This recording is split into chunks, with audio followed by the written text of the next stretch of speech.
I've always been a fan of numbers. Let's look at some numbers, okay? And these numbers are going to be interesting for you. This is the year 2024. You are in high school, still in high school. 2026 is when you are going to leave high school. 2030 is when you are going to be looking for your first career, planning your first career. And just in case you plan to go for a master's, 2032 is when eventually you're out there in the job market, right? The first talk that we heard about today was definitely planning the future. And I'm saying, are you planning for 8 years later? Sometimes you don't even have a plan for the day. And I'm here asking you to plan it right for the next 8 years. Because whatever you're going to decide today is going to impact you 8 years later. Alright, whether it is choosing the right subjects, whether it is choosing the right course, the right careers, it's going to have a massive impact on you 8 years later. Right? When there's a planning failure, the root cause of planning failure is we are not asking the right questions to ourselves. We are not basing our decisions on the right predicaments. Most often, I find students picking up on a subject just because they like a subject. Not being biased over here, but often maths is the recipient of student hatred and is the first subject to be dropped. And they forget that which subject is actually important to ensure that they get into their dream university. For example, you miss out on maths, Delhi University, Bachelor of Commerce, you are rendered ineligible. That's your decision in high school, rendering you ineligible for the rest of your life. Just imagine the impact of one decision. The second question is, I want to study this course. I want to. This is what I dream of. This is what I think of. I want to study. None of you are asking, am I learning the skills in this course or via this course that are going to keep me employable or relevant 8 years later? Is this course going to be relevant 8 years later? But it's all about, I like it, I want it, and I want to do this as my career. I want to be a philosopher. I want to be an artist. Great, you want to be. But my question is, who's willing to pay you for being one? Are you acquiring a skill that can be monetized? Because this is how your decision making or planning should start. Alright? Are you with me till here? Yes. Alright. Okay. Now let's start with our 5-point plan. This is what 20 years of me as a career counselor has taught me. You get these 5 thought processes right, and we should be okay with our 8-year plan. Alright? Let's start with this. Start by asking the right questions. Why is it important for me to start planning? The reason why it's important for you to start planning is because you are born in India. There are 140 crore of us. 60 lakh of us write the class 12th exams every year. 9 lakh of us would end up scoring a 92%. There are only 23 IITs and there are only 24,000 seats. The probability of getting into an IIT is less than 3%. Getting into Harvard is 4%. That's the reason why we need to have a plan. This year, for the 71,000 seats at Delhi University, 26 lakh applicants appeared in the exams. The probability of getting into a Bachelor of Arts program at Delhi University is more difficult than getting into an IIT. Now, how that's for statistics. And that problem has got nothing to do with you. It's got everything to do with the Indian population, but it's got everything to you having the right plan. And often, you're not even questioning the planning. You're just living the moment. The second important question that you need to ask yourself is, do I need to go to college? And why do I need to go to college? And I always question this. Do you know that Savitri Jindal the richest Indian woman right now has never gone to college. She owns Jindal Steel and the organization is doing really well and she manages the business pretty well. Mr. Adani, he's also a school dropout and he seems to be doing pretty well as well. So what are the skills that they have which no college could teach? But then you also have a Mukesh Ambani who did go to Harvard, he dropped out, but he has his son who's graduated from Stanford. So they value education. So why are you going to college? You need to define that. Define 3 end objectives of your college education. If you're not able to identify the key objectives with which you want to go to college, probably it's time to take a gap year and think, introspect and find out why you need to go to college.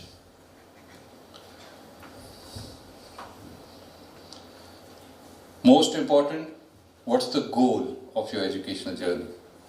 What's the end goal? 12 years of schooling, 4 years of undergrad, 2 years of masters. Where do you see yourself at the end of it? Do I want to work in a Fortune 500 organization? Do I see myself as an eventual entrepreneur? Or do I see myself as an academic? Or as Indians say, get a master's so that you can get married easily. Marriage, better dowry if you have a master's. Alright? So if you know why you want to go to college, you can choose the right university for yourself. Colleges often provide something that we as students seek. Networking opportunities. Today, when you graduate from the hallowed halls of a Harvard or an IIM Ahmedabad, you are accessing what is called an alumni network.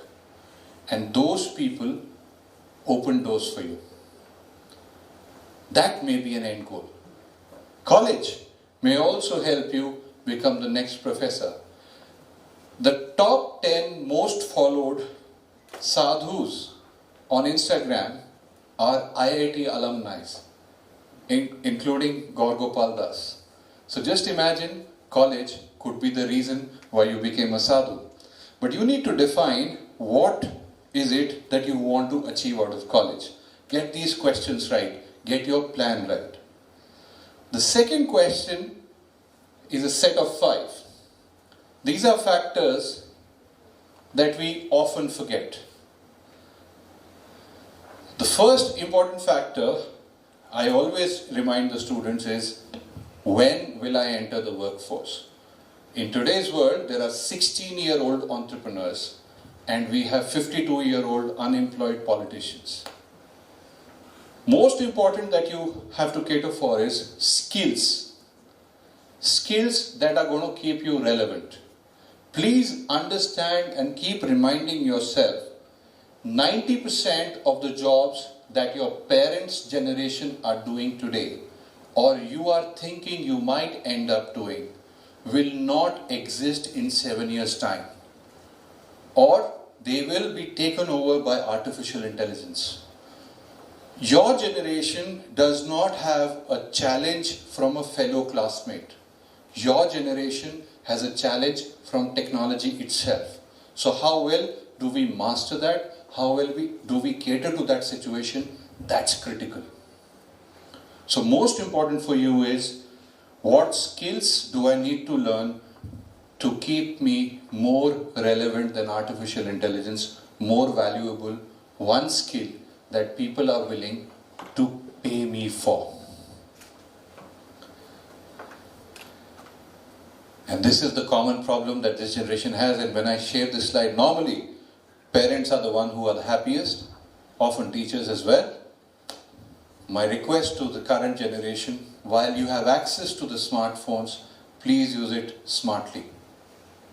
If you can access the right information, you may be aware of what things are happening.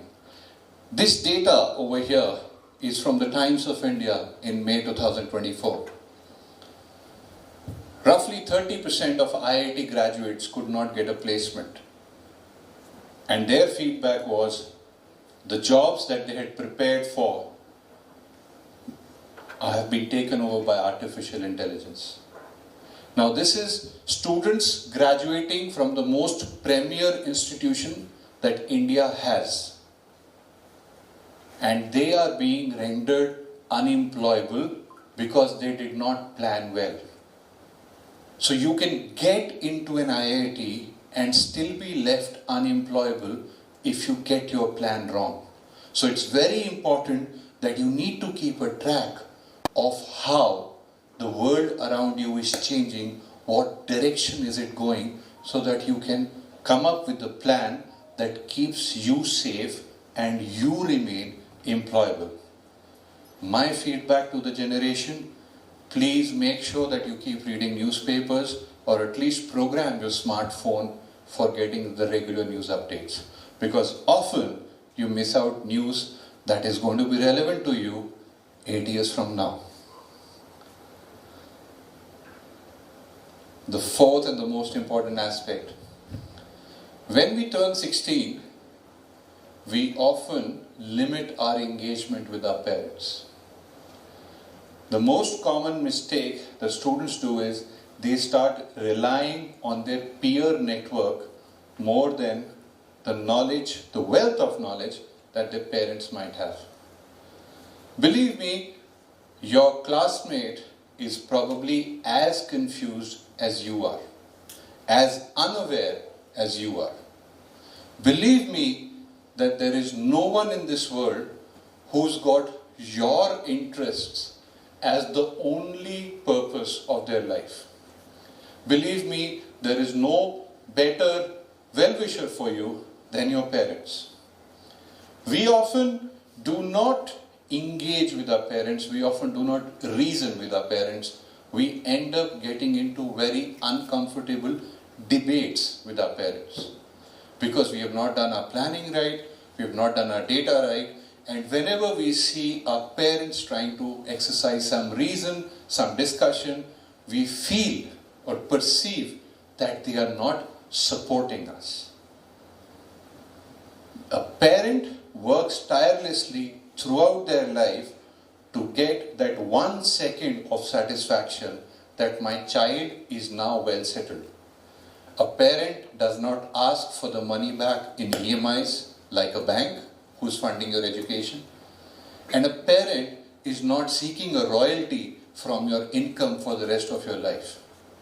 The parent is seeking 1 second of satisfaction that you have become successful. And as 16-year-olds, we lose our best friends. We start listening to another confused 16-year-old and we forget our parent. So that's one plan that you need to get it right, that you need to keep engaging with your parents.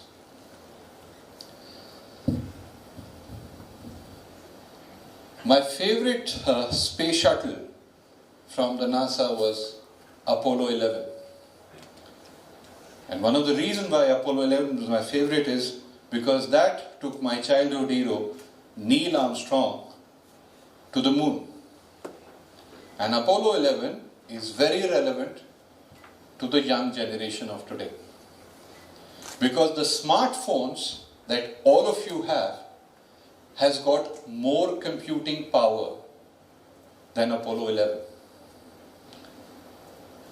Now that same computing power could take man to the moon. You've got access to more power in your pockets than the man who went to the moon and came back. When children of today come to me and they tell me that I was not aware, I was not told, I was not informed, I have a problem with them. Because with this computing power, you can't afford to be ignorant. And ignorance is not an excuse that I accept or you should accept for yourself.